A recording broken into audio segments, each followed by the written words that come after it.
Haleluya, haleluya, haleluya. Salam saudaraku. Ratapan 3 ayat 22 sampai 23. Sebab kebaikan Bapa Yahweh itu tidak pernah berhenti, rahmatnya tidak pernah berkesudahan, selalu baru setiap pagi, dan besar kasih setia Bapa Yahweh dalam kehidupan kita. Renungan KPI Mayim Kayim pada hari Jumat tanggal 2 April 2021 atau pada tanggal 20 Nisan 5781, dan ini juga memasuki di dalam Omer yang kelima dalam penghitungan Omer, memasuki untuk hari raya 7 pekan nanti saudaraku. Dan renungan kita diambil dari kitab Imamat 11 ayat 46 sampai 47 yang berkata demikian. Itulah Taurat tentang hewan dan burung dari segala makhluk hidup yang merayap di dalam air, dan tentang segala makhluk yang mengkeriap di atas bumi ini.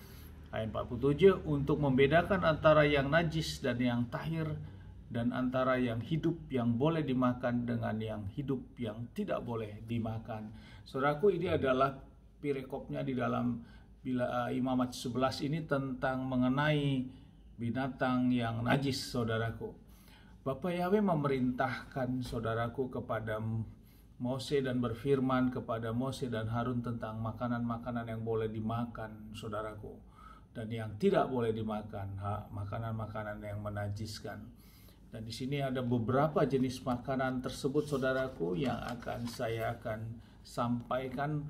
Yang pertama, saudaraku, tentang hewan yang boleh dimakan adalah hewan yang memiliki ciri yang berkuku belah dan kukunya membentuk celah yang memamah biak. Inilah yang boleh dimakan, saudaraku. Yang tidak boleh dimakan berarti kebalikan dari ini, saudaraku. Kemudian di antaranya yang tidak boleh dimakan itu adalah unta, kelinci, hutan dan jenisnya, babi, kemudian musang, tikus, kera, tokek, bunglon, kemudian kadal, keong, merayap, kemudian binatang yang merayap dengan perutnya, juga binatang-binatang yang berkaki empat lainnya, saudaraku. Jadi yang berbicara hewan, yaitu menjadi ciri standar yang boleh dimakan adalah hewan yang berkuku belah dan kukunya membentuk celah yang memamah biak. Kemudian untuk hewan di dalam air, saudaraku, hewan di dalam air yang boleh dimakan adalah memiliki ciri hewan yang bersisik dan hewan yang bersirip. Sementara hewan-hewan yang di luar dari itu seperti hewan-hewan yang tidak bersisik, yang tidak bersirip, ini tentu tidak boleh dimakan, saudaraku. Termasuk hewan-hewan yang berkeriapan di dalam air, saudaraku, dan yang hidup di dalam air. Jadi untuk hewan yang di dalam air yang Bapa Yahweh membolehkan untuk kita makan, saudaraku, adalah hewan yang memiliki ciri dia bersisik dan dia bersirip. Di luar dari itu firman mengatakan tidak boleh, saudaraku.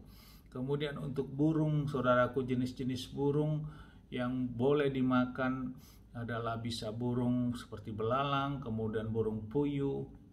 Namun yang tidak boleh dimakan di luar daripada ini, saudaraku, yang boleh dimakan adalah itu tadi. Yang tidak boleh dimakan yaitu burung Raja Wali, burung elang dan jenisnya, burung layang-layang, burung gagak, burung unta, burung hantu, burung camar, burung alap-alap, burung pungguk, burung air, pundang air, burung hantu, burung undan, burung nazar, kemudian burung bangau, kemudian burung ranggung, kemudian burung maranggai, dan kelelawar, saudaraku.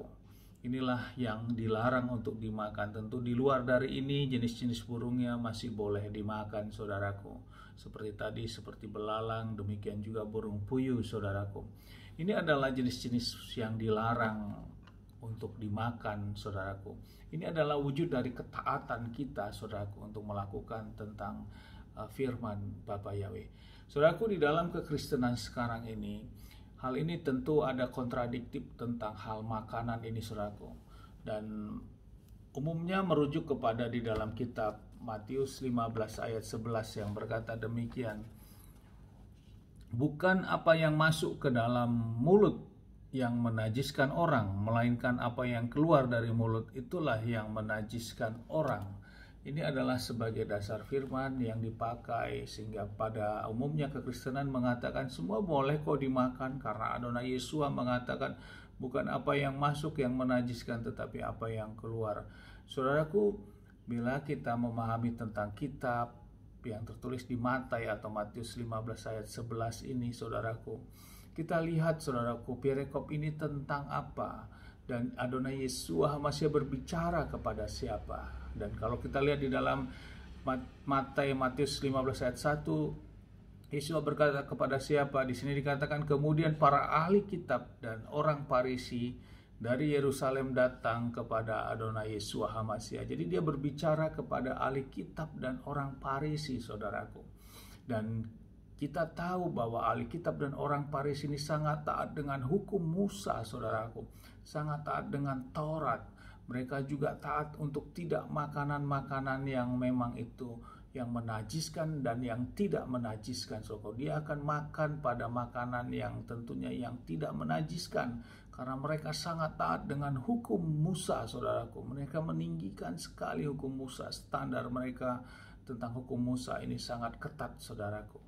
Dan pembicaraan tentang apa yang dimakan itu merupakan tidak najis tapi yang keluar. Artinya yang dimakan pada waktu itu adalah yang dimakan dengan standarnya ahli kitab dan orang Farisi itu, saudaraku. Berarti ahli kitab dan orang Farisi yang dimakan adalah semua makanan-makanan yang memang tidak najis, saudaraku, atau makanan-makanan yang memang diperintahkan oleh Bapak Yahweh sesuai dengan hukum Musa ini di dalam Imamat 11 ini, saudaraku.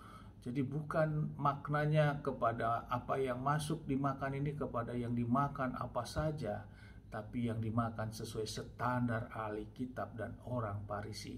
Karena Adonai Yesua masih berbicara kepada mereka. Amin, haleluya, sukses besar buat kita semua. Mari kita taat untuk berjuang untuk melakukan ketaatan firman, saudaraku. Dari tempat ini saya berdoa Bapa yang memberkati dan melindungi kita semua, Bapa yang menyinari wajahnya kepada kita, memberikan kita kasih karunia, Bapa yang menghadapkan wajahnya kita, memberikan kita damai sejahtera. Apa yang kita kerjakan sepanjang ini semuanya menjadi berhasil dan kita orang-orang yang percaya tidak dipermalukan.